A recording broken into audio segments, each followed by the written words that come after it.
Uma boa noite, meus queridos irmãos e queridas irmãs que nos assistem. Que Deus, Espírito Santo, ilumine a todos, para que a reflexão que iremos trazer hoje possa, sim, produzir bons frutos na vida de cada um de nós. Nós queremos hoje refletir sobre o Salmo desse próximo final de semana, que é o Salmo 85. Nós vamos ler o Salmo 85 e depois nós faremos uma pequena reflexão, versículo a versículo. Salmo 85. É um pedido de perdão a Deus. Favoreceste, Senhor, a tua terra. Restauraste a prosperidade de Jacó. Perdoaste a iniquidade de teu povo, encobriste os seus pecados todos. A tua indignação reprimiste-a toda, do furor da tua ira te desviaste. Restabelece-nos, ó Deus, da nossa salvação, e retira de sobre nós a tua ira. Estarás para sempre irado contra nós? Prolongarás a tua ira por todas as gerações? Porventura não tornarás a vivificar-nos, para que em ti se regozije o teu povo? Mostra-nos, Senhor, a tua misericórdia e concede-nos a tua salvação. Escutarei o que Deus, o Senhor, disse, pois falará de paz ao seu povo e aos seus santos, e que jamais caiam em insensatez. Próxima está a sua salvação dos que o temem, para que a glória assista em nossa terra. Encontraram-se a graça e a verdade, a justiça e a paz se beijaram. Da terra brota a verdade, dos céus a justiça baixa o seu olhar. Também o Senhor dará o que é bom, e a nossa terra produzirá o seu fruto. A justiça irá diante dele, cujas pegadas ela transforma em caminhos. Esse é o Salmo. Glória ao Pai, e ao Filho, e ao Santo Espírito, como era no princípio, agora é, e por todo sempre há de ser. Amém. O perdão de Deus, ele é fundamental para a nossa vida. Todos nós temos os nossos descaminhos, as nossas imperfeições. Nenhum de nós vive uma vida absolutamente correta diante de Deus e mesmo diante do próximo. Nós pecamos. E pecado é tudo aquilo que atenta contra os desígnios de Deus para a nossa vida em relação a Ele e em relação ao próximo também, ao qual Ele manda amar como nós amamos a nós mesmos. E isso, de fato, passa longe das atitudes do dia a dia de nossa vida. Nós não temos amado o suficiente. E Jesus, inclusive, pede que amemos até mesmo os nossos inimigos. Enfim, aqueles que nos prejudicam, aqueles que nos trazem problemas, aqueles que muitas vezes impedem a nossa vida e causam transtornos. Mesmo a esses, nós devemos amar. Portanto, uma é a vontade de Deus e outra é, de fato, a forma com que nós conduzimos a nossa vida, muitas vezes mais marcada pela preocupação conosco mesmo e com o egoísmo. Por isso, Deus chama o seu povo ao arrependimento. E Deus chama ao arrependimento também a cada um de nós. Que nós, com humildade, nos voltemos a Ele e supliquemos dele a misericórdia e o perdão. Se Deus não nos perdoar, neutro Ele não é. E se Ele não perdoar, pesará sobre cada um de nós o seu juízo. E o seu juízo significa a nossa lenta, inexorável ruína. Assim como aconteceu com o povo de Israel, que foi levado ao cativeiro e que sofreu, porque não quis ouvir os profetas, não quis ouvir a revelação e as revelações de Deus e manteve o seu coração duro em relação ao clamor dos profetas enviados por Deus, chamando o povo ao arrependimento e à mudança. Particularmente a mudança em relação não ao culto propriamente, porque o culto continuava acontecendo e de uma forma, em alguns momentos, esplendorosa, mas havia um distanciamento entre a prática religiosa e o amor ao próximo, a justiça e o direito. Vivia-se uma circunstância de injustiça, de exploração, de domínio e de maldade, principalmente sobre as pessoas mais fragilizadas, os mais fracos, os mais pobres da sociedade. E Deus estava absolutamente incomodado com esta situação, e a sua mão começou a pesar sobre o povo. E quando a mão de Deus pesa sobre o pecador que não se arrepende, as coisas começam a entrar num círculo vicioso de destruição. Mas finalmente, depois de algum tempo, o povo volta-se a Deus e pede. E o salmista aqui reflete esse pedido humilde do povo de perdão por causa do arrependimento e da visão das relações partidas e completamente distorcidas que existiam entre as pessoas que exploravam umas às outras. E Deus escuta o seu povo. Deus sempre ele tem um objetivo de mudar as coisas aqui nesse mundo, de melhorar a vida das pessoas e de construir relacionamentos bons, justos e construtivos. E o povo promete isso com humildade, se Deus o perdoar e der ao povo o seu poder para a mudança e transformação. E aí a sorte de Deus sobre o povo muda. E o salmista já inicia o Salmo 85 reconhecendo isso. Favoreceste, Senhor, a tua terra, restauraste a prosperidade de Jacó.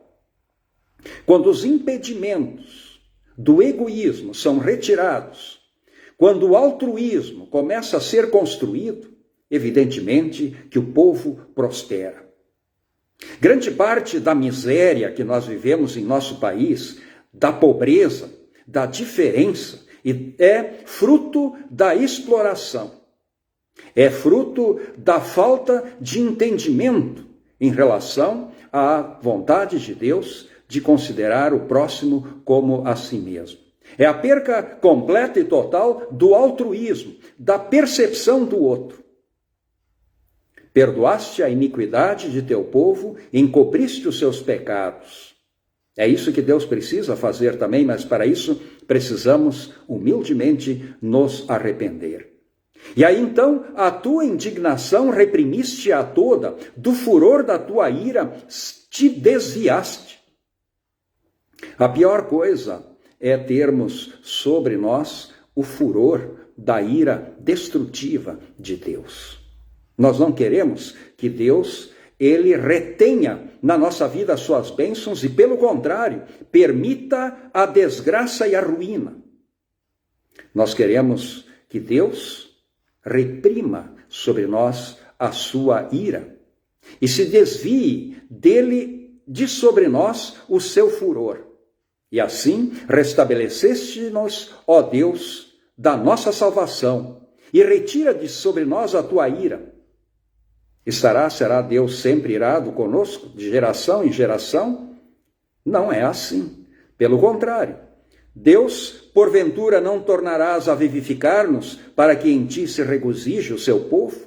O resultado disso é um alívio e, como um alívio, uma enorme, imensa alegria, regozijo, enfim, conforme as palavras aqui do salmista. Por isso escutarei o que o Senhor Deus disser, pois falará de paz ao seu povo e aos seus santos, e que jamais caiam em insensatez. Deus quer a paz, Deus quer a concórdia, Deus quer, enfim, o entendimento, Deus quer a felicidade do seu povo. E próxima está a sua salvação dos que o temem. Deus está perto. Esse é um tempo de graça. Esse é um tempo que precisamos aproveitar. Esse tempo se estende ao longo de toda a nossa vida. É o tempo em que Deus, continuamente, pelo testemunho do Evangelho, nos chama ao arrependimento e à paz. E assim, na nossa vida, encontraram-se a graça e a verdade, a justiça e a paz se beijaram. A falta de paz é sempre falta de justiça. A injustiça é que gera a violência. Nós vivemos uma sociedade onde impera o medo e a violência. A violência provocada por uma relação de desonestidade entre os seres humanos, estimulada pela necessidade que todos fabricam em seus corações de consumir e consumir. Vivemos uma sociedade de consumo que exclui dos seus benefícios, das suas riquezas, dos seus bens, a maior parte da população.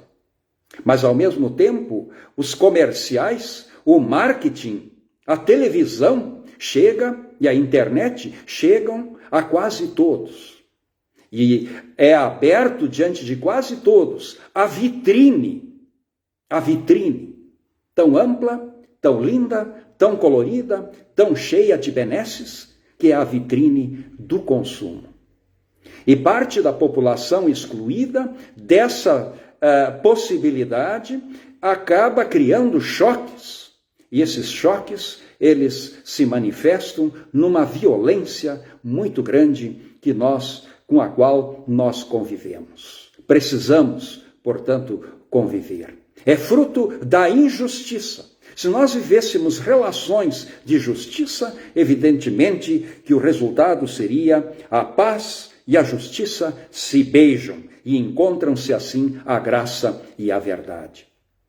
Na nossa vida também há uma relação, digamos, de violência por causa das nossas injustiças que provocam sobre nós a ira e a condenação de Deus.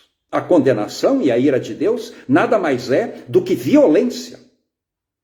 Nós tínhamos uma relação com Deus de injustiça. E essa relação de injustiça provoca condenação. A condenação, inclusive, tem um nome. A condenação eterna se chama inferno. Inferno é o símbolo maior da violência de Deus exercida por causa da injustiça. Porque a injustiça, ela exige castigo. A injustiça promove e atrai o castigo. E o castigo da injustiça, ele é sempre violência. E a violência de Deus é simbolizada pela condenação do inferno. Mas essa não é a vontade de Deus. A vontade de Deus é que todos se arrependam e creiam, para que na vida das pessoas a justiça e a paz possam se beijar. Como resultado da fé, nós agora espelhamos em nós a justiça realizada por Cristo. Nós agora, pela fé, temos em nós as conquistas de nosso Senhor Jesus Cristo, que nos são conferidas de graça. E Jesus Cristo, ele foi justo. Mas a sua justiça não foi uma justiça apenas por ele. A justiça dele foi em nosso lugar. E porque ele foi justo em nosso lugar, Deus agora pode nos considerar justos por causa de Cristo. E há uma relação agora de paz com Deus. Por isso Jesus também é chamado de príncipe da paz, porque pela sua justiça ele promoveu a paz entre nós e Deus, de formas que agora não pesa mais sobre nós a condenação violenta de Deus. E não precisamos mais temer inferno, não precisamos mais temer a ira de Deus, que agora em nossa vida encontraram-se a graça e a verdade, a justiça e a paz se beijaram. Agora da terra brota a verdade, dos céus a justiça baixa o seu olhar. A nova justiça de Deus em Cristo Jesus baixa o seu olhar sobre cada um de nós. E ao nós humildemente reconhecer nossas injustiças, Deus, na sua infinita graça, nos recebe, mas ao mesmo tempo nos enche com o seu Espírito Santo e cria-se dentro de nós um processo contínuo e constante que acontece até o fim de nossa vida, chamado santificação. É o desejo, é a vontade de realizar as coisas que Deus objetiva na vida de nós, que são coisas de amor e de justiça também em relação ao nosso próximo. Mesmo em meio às nossas ainda presentes fraquezas, mesmo em meio ainda a um coração que não é puro, apesar da purificação em Jesus Cristo, nós também temos ao lado de nossa impureza um desejo profundo de Deus. Um amor profundo a Deus. Mas não é um amor apenas um sentimento, mas um amor comprometido que quer realizar as obras de Deus. E as obras de Deus são muito claras. Amar Deus sobre todas as coisas e o próximo como a nós mesmos. Também o Senhor dará o que é bom e a nossa terra produzirá o seu fruto. As promessas de Deus não são apenas bênçãos espirituais. Deus também promete que Ele nos acompanha de formas que nós possamos ter sempre garantido o nosso pão de cada dia. Que possamos ter garantida não uma vida de luxo. Isso Deus não garante para ninguém. Não uma vida que abre os portais 100% do consumo sem limites. Não é essa a promessa de Deus, até porque isso o planeta não poderia suportar, porque seria algo absolutamente insustentável e demandaria energia que nós já não possuímos. Mas Deus promete sim, a todos aqueles que vivem a sua justiça, Ele promete estar presente e dar uma vida digna. E assim a justiça irá diante dele, cujas pegadas ele transforma em caminhos. A justiça de Deus tem resultado. Abre na nossa vida caminhos, novos caminhos de prosperidade, de paz, de amor e de dignidade. Que assim seja na vida de todos nós. Amém. E a graça de nosso Senhor Jesus Cristo, o amor de Deus o Pai e a comunhão do Espírito Santo esteja com todos vós, agora e sempre. Amém. Deus abençoe a todos, proteja a todos, envie seus santos anjos para guardar, particularmente nesse momento tão complicado, ainda devido ao coronavírus, que Deus cuide das nossas famílias e de cada um de nós, esteja principalmente com seu consolo, com aqueles que sofrem, aqueles que estão nas UTIs, aqueles, enfim, que perderam entes queridos e estão desolados por causa disso. Que Deus seja o consolo de todos, abençoe médicos, abençoe também todos os profissionais de saúde, para que possam cumprir, assim com amor e dedicação, como de fato estão fazendo, o seu sacerdócio. Que Deus, enfim, esteja com todos nós, com sua bênção, com sua proteção, com seu amor, com o seu carinho. Que assim seja. Uma boa noite.